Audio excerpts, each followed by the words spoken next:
I was 22 at the time and living in a very small one-bedroom house in the cheapest area of my city. After work on a Friday night, I hopped online to game with a bunch of my friends. It was the perfect night for staying up late, with heavy downpour outside and no work or school the next day. We played for probably 2 hours before a sudden sound had me put everything on pause for a minute. It was a thump, sounding like it was upstairs. My initial concern was a possible leak in the roof caused by the rainfall, so I went up to look. The only rooms upstairs were the single bedroom and a half bathroom, and neither of them had any signs of leaks anywhere, so I ran back down and got back online with my friends. I was on for a while, only getting off at 2 a.m. because everyone else went to bed. I shut everything off and sat on the couch with some snacks while I watched YouTube on my phone. 10 minutes in, I heard another thump. It was from upstairs again, but it was so muffled that it almost sounded like it was on the roof or something. I did an even more thorough search of both my bedroom and the bathroom up there, but there wasn't anything showing itself to be the cause of the sound. I was sure it wasn't thunder either, because it vibrated through the walls like something literally hitting the house. After 10 minutes of looking around, I was so determined to figure it out that I put on my shoes and went out into the rain to see if there was something more noticeable from outside. At first I saw nothing of significance, but then I noticed a tree branch getting pretty close to the side of my house. It was a large and sturdy branch though, that was a good 3 or 4 feet away from the siding, and even in the rain, it wasn't really swaying all that much. It seemed unlikely that it could reach the side and bang up against the side of the house. As I looked at it though, I realized there was a small window on the house that the tree kind of covered up. It was higher than my bedroom window, meaning it had to be an attic. I had no idea there was an attic at this house. The hatch was definitely nowhere noticeable, and the roof wasn't a steep slope, so it didn't look like there would even be room for one.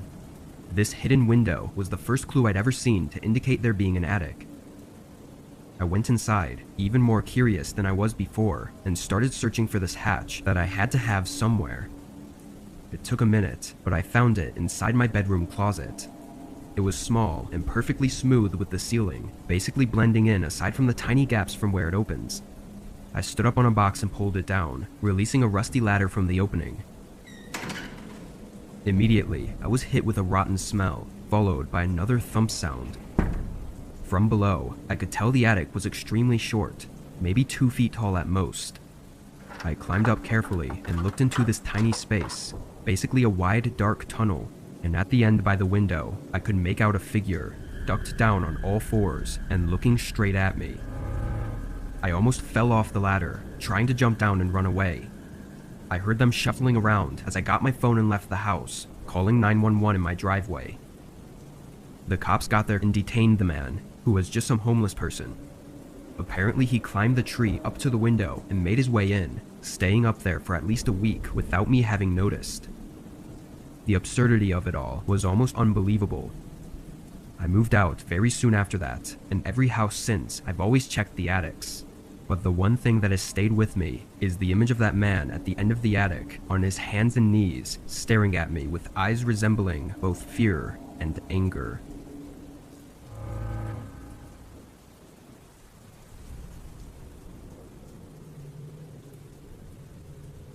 For the past few years, I've been working 2 jobs and typically leave my house around 6 in the morning and don't get home until 10 at night. Then I sleep, and on most days I repeat that same schedule. Unfortunately, that's just the situation I've been in for a while, but this happened just a couple months ago. I'd come home one night and did what I usually do, which is shower and get ready for bed, but while I was in the shower, I heard some movement that sounded like it was just outside the bathroom door. I quickly got out and checked and saw nothing, so I figured it just had to be the house creaking or something. I finished cleaning up and got in bed. All throughout the night, I kept hearing these odd noises coming from all throughout the house. Mostly just some sort of creaking, kind of like if it was really windy outside and making the house sway. But there was no wind and no reason for the house to be making any noise. At one point in the middle of the night, I even got up and walked around to try and find out what it was, but I found nothing. In the morning, I was very tired and had to work the whole day relying on coffee to keep me awake. By the time I got home, I was exhausted and sleepy, really hoping for a good night's sleep. I went right upstairs and turned the shower on, but before I even got in, I heard something outside the bathroom door again. This time I was sure it was right outside the door, and it sounded like it passed right by and left the bedroom. Although as unlikely as it was, it really sounded like something had moved across my room. I knew I had to look to see if someone was there, but I was feeling really uneasy. When I did finally get the courage to look, I didn't see anything. I walked through the whole house and did a quick look around each room, but I was convinced it had to be something odd going on inside the walls or under the floorboards. I showered and got in bed, falling asleep just before midnight. The instant I woke up, I knew something was wrong. It was very dark, so it was still well into the night, and the entire house was silent. I wasn't sure what had woken me up, but I could feel that it had something to do with the sounds I'd been hearing. I peered over at the door and saw the slightest movement of a shadow from under the crack. I jolted up and stared across the room. My heart immediately started racing as I saw the shadow move away from the door and heard them begin walking down the upstairs hallway. I was horrified and frozen in fear, but it must have been the surge of adrenaline that got me out of my bed and made me swing open the door. I looked out, and standing at the end of the hallway was the dark outline of a man. His eyes were the only thing that really stood out to me. They pierced through me with a sense of anger and restlessness. I slammed my bedroom door shut and locked it. The man's footsteps immediately went down the stairs, but it took another 30 seconds before I heard him leave the house. I got the police to come as soon as possible, but they didn't have much luck. They found a few signs of the man being in my house for at least a few days, but that was about it. I don't know where he was hiding, but I always think back to when I'd hear him walk past the bathroom door. Maybe he was sleeping in my bed, then quickly would hide in the closet until I got in the shower, where he would take the opportunity to leave the room. I also wonder why he spent that extra time downstairs before leaving the house when he knew I'd seen him and had likely called the police. Everything is just speculation at this point, but knowing that some random man was hiding in my house while I was sleeping is a horrifying thing to think about. As far as I know, the man hasn't come back, and there have been no updates on his identity.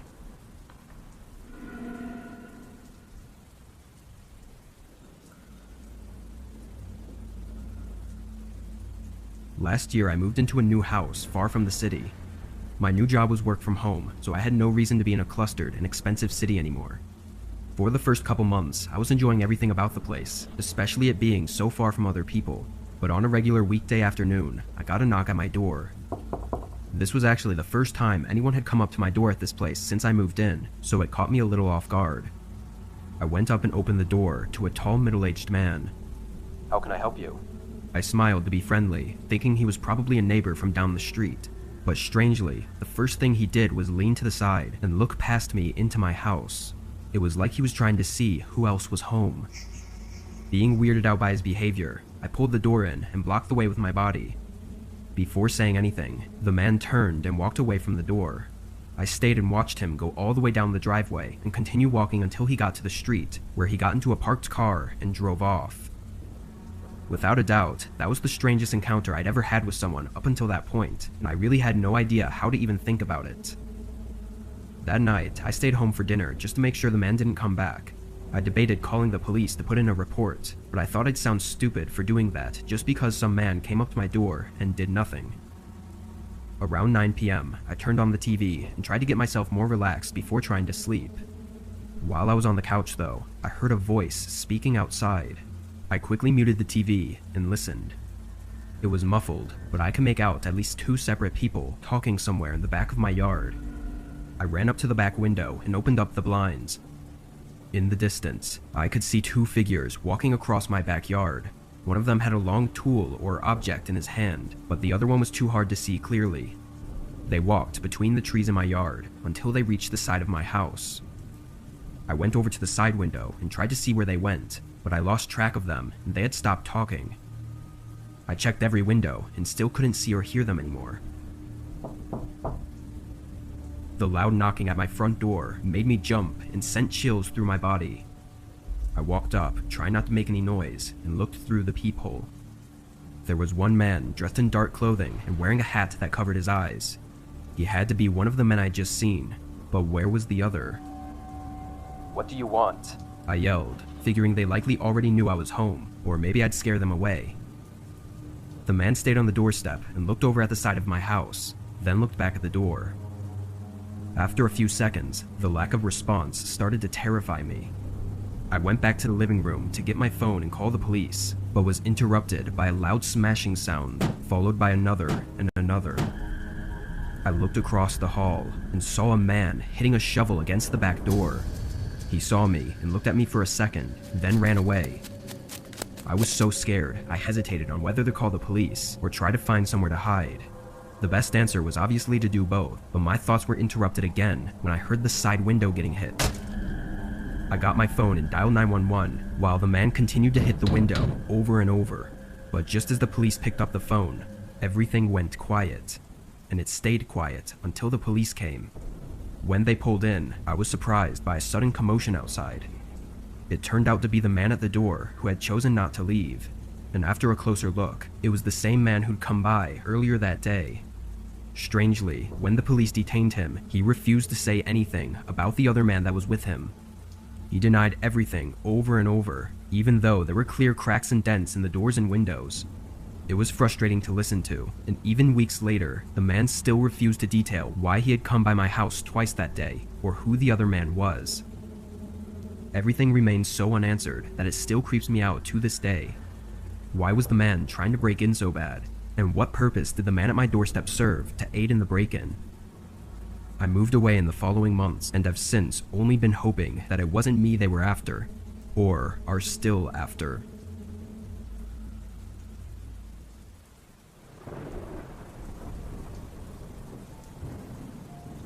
I was using Craigslist to sell an office chair that I no longer wanted. It wasn't broken or damaged and was barely even used, but I just didn't need it anymore. It took a few days, but eventually I got a message from a man who was interested in buying the chair. We had a short phone call, and he seemed like any other nice guy. He was willing to pay my asking price too, so everything seemed perfect. We set to meet at a local Walmart parking lot, which I opted for to keep it in a public setting. Come Friday afternoon, I called the man and let him know I was on my way, then I drove down to the Walmart and got there right on time. He said he drove a gray Honda Civic, which I realized was very generic and basically useless information. He knew which car I drove too, so I was hoping he'd see me at least and come over. But time ticked away, and there was no sign of him. I sent a text, and a few minutes later I called, but now he wasn't picking up. I stayed in the lot for nearly an hour, waiting for him to show, but as the sun was going down, I decided to just go home. For most of the drive, I was just annoyed and upset that I'd had to waste my time for absolutely no reason, but about halfway back, I realized that a car had been behind me for a while. I got nervous about it, but once I pulled into my street, they turned away. After going inside and tossing my phone and stuff on the counter, I went back out to bring the chair inside. As I walked down my driveway, a car pulled up along the road and parked right in front of my house. I couldn't tell for sure, but it looked very similar to the car that was behind me earlier. It was a dark red sedan, looking to be at least 15 years old with rust all around it. I quickly got my chair out of my car and went inside, closing the garage and locking all the doors. I peeked out the windows and watched as the car just sat right in front of my house, still running and everything. I checked my phone to see if the man had ever responded, and he still hadn't, and that's when it all really started making me nervous. After another minute, I heard a car door open and close. I looked out the window again and saw a figure in dark clothing standing beside the car, but he was facing the house as if he was inspecting it. Once I saw that, I closed the blinds and dialed 911, explaining to the operator that a creepy man was outside my house and that I think he followed me home. They sent an officer on their way, and I thanked them, then hung up. I pushed the blind up slightly and checked out the window one more time. His car was still there, but the man was gone. I could feel my heartbeat getting faster as I went around to each window and looked, but it wasn't until I got to my back door that I saw the man again. He was standing inside my fenced backyard and was looking up at my house. I didn't know what he was doing, but it was really creeping me out, and all I could think was that at any moment he was going to try to break in. After a second, the man started walking to the side of my house. I went back to the front window to see if he was going back to his car, but he didn't reappear. Then I went around to every window again, trying to find him, but a few minutes later, the police showed up. The car was still left outside my house, and the man was nowhere to be found. What's worse is that the car was completely empty, not having a single piece of paper or even a fingerprint anywhere inside or outside of it. It was apparently bought from a junkyard years ago, but that was the earliest record they had of it. The police were just as weirded out as I was, especially since the man just disappeared, leaving his car behind and showing no effort to break in. One thing we can say almost for certain is that it was likely the same man from Craigslist who had used an untraceable email and account and followed me from the Walmart parking lot to my house. It's been a couple months since all of this, but I still worry, because why else would he have taken the time to inspect my house on all sides if he wasn't planning on coming back any day now to finish whatever it was he came to do?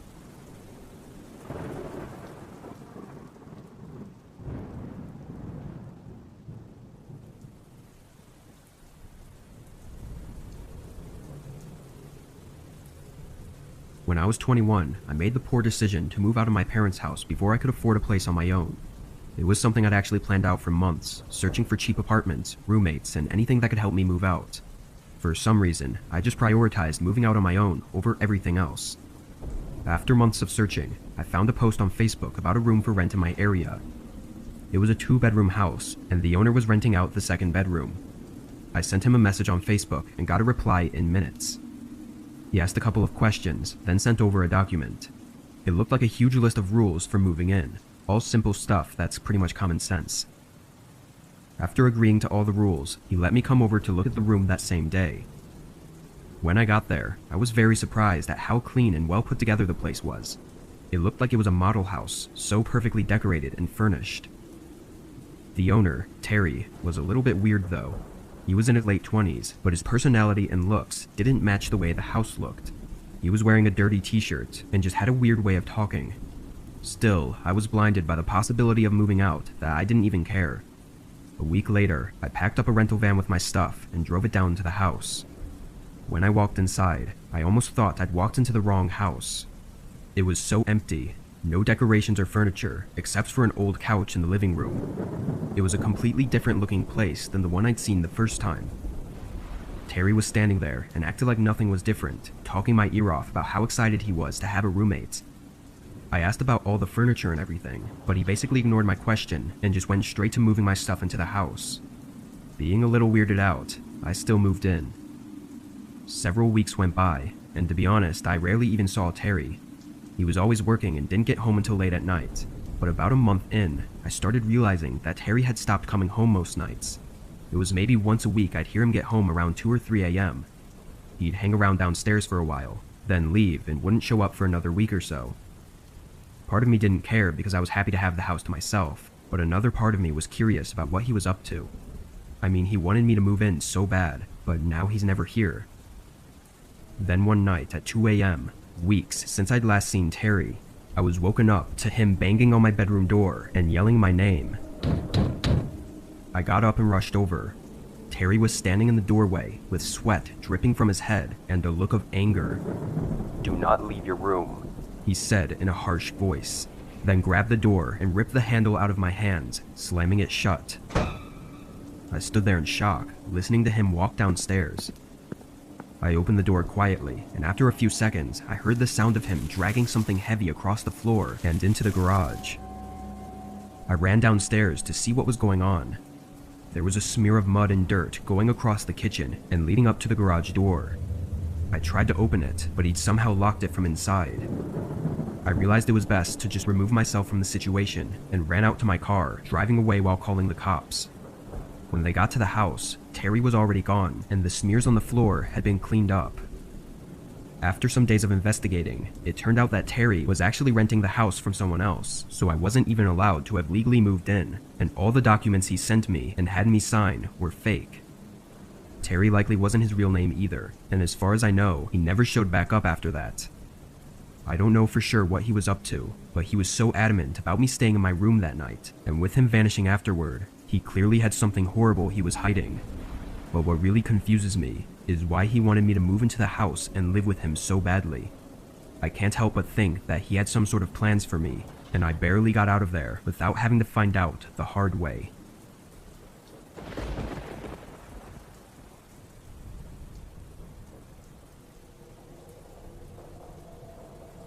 Three years ago, I moved down a few states on the East Coast to a new city. Due to work and money, I couldn't make the trip to see the place before making the move, but I was only renting, so there wasn't too much risk in it. It was mid-September when the movers came and loaded everything up, then dropped it off at the house. The landlord was nice enough to let the movers in for me to unload, because I wasn't actually arriving there until the following week. It was a Monday evening when I finally arrived and saw the house in person for the first time. It was a mess, with boxes everywhere and furniture laying all around, but the house itself was alright. The layout was interesting in that it was very separated. It was a single story with the kitchen and living room on one side of the house, then on the other side was a long hallway with all the bedrooms and bathrooms. Since it was already late, I went to the master bedroom and started working on getting the bed put together, then shut off all the lights and went to sleep. I didn't have a clock set up yet, so I don't know what time it was, but in the middle of the night, I woke up to an odd sound. I thought it was a noise the house was making, but I wanted to see what it was, and if it was something I needed to let the landlord know about. I got up and walked over to the bedroom door. As I got closer though, I realized it was coming from somewhere down the hallway. I opened the door, and it stopped almost instantly. The hallway was pitch black, so I flicked on the light, but nothing was there. I slowly walked down and peered into the living room. It looked the same as it had earlier, but I turned on the lights and looked around just to be sure. On the floor, there were a lot of footprints scattered between the boxes that were laying around. I knew it was likely from the movers, and with no other signs of anything, I went back to the bedroom. It took a while for me to fall asleep again, because I kept thinking about how the sound stopped as soon as I opened the door. I tried to come up with any possible way this could be the house making noises, but nothing came to mind.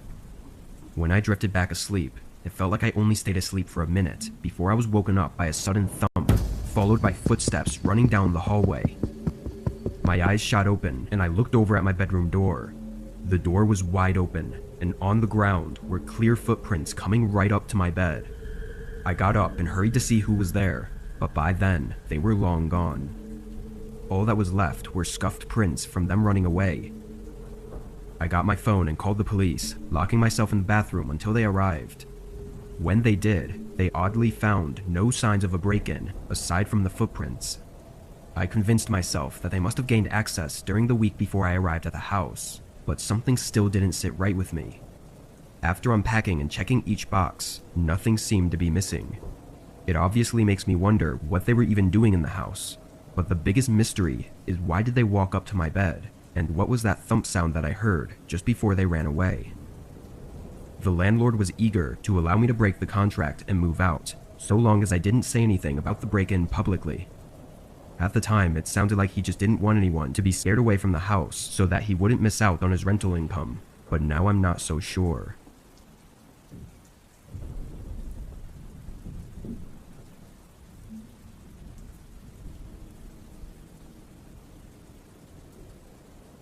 This happened a couple years back when I was 26.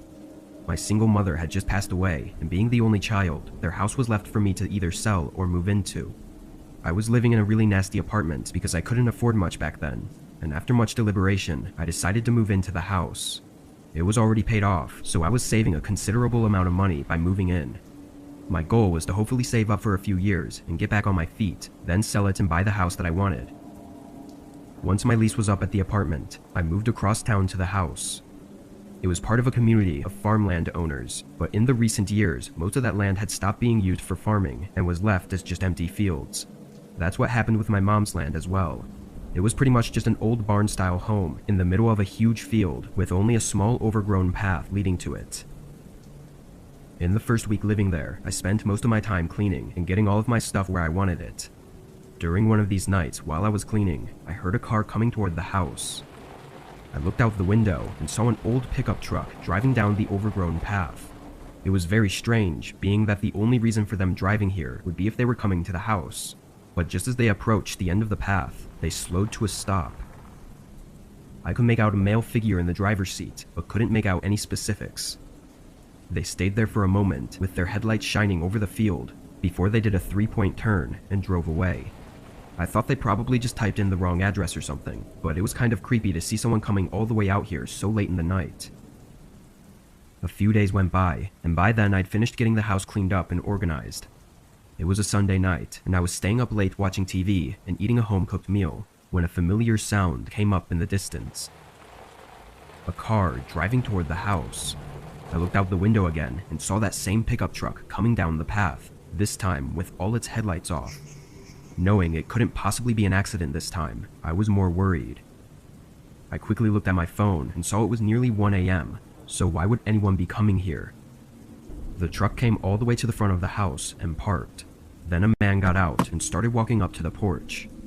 I waited anxiously, but after a minute, there was no doorbell or knocking. I cautiously went up to the front door and looked out the peephole. A man was standing right on the porch, looking directly at the door. I was terrified, as he looked like he was contemplating something. Then he turned around and went back to his truck, getting in and hurrying away. I was really creeped out, so I called the police and reported it, but there was nothing else to be done. I went to bed that night with a really bad feeling about everything. Apparently I was right, because I woke up to what I thought was the sound of a knock at the door. It was just a single knock. I got up right away and looked out the window, but the truck that I thought I'd see wasn't anywhere outside the house. I quietly left my bedroom to try and go downstairs and see who it was, but just as I reached the top of the steps, I could see that the front door was slightly open. I froze, and moments later, I heard footsteps walking through the hallway below me. I quickly hid in the spare bedroom that was next to me and dialed 911 as the footsteps grew louder and started coming up the stairs. They went straight into the main bedroom, and I could hear them moving stuff around like they were looking for something. I was too scared to speak to the officer on the phone, worried the intruder would hear me, so I just sat there silently. They spent a few minutes going through the bedroom before leaving and going back downstairs and finally exiting the house. I started talking to the officer as I ran up to the back window to see if I could identify them before they got away. It was dark, but I could see that it was the same man who was on my porch earlier. He was walking in the backyard toward the field of tall grass, eventually disappearing in it. Police came by and tried to find any evidence to help with the case, but my description of the man was about all there was that was helpful. I don't know what that man wanted, but he seemed to be looking for something specific. It makes me think maybe he knew of something my mother had, and after hearing of her passing, he wanted to steal it. But once I realized he had to have known I was home and probably in the bedroom, it terrified me to think about how he still went in and looked around. What was he planning to do to me if I was still in there? I ended up selling the house a month later because I was too scared of him coming back. Even now, I still check every few months to see if there were any reports of recent break-ins at that address, but it's been quiet ever since that night.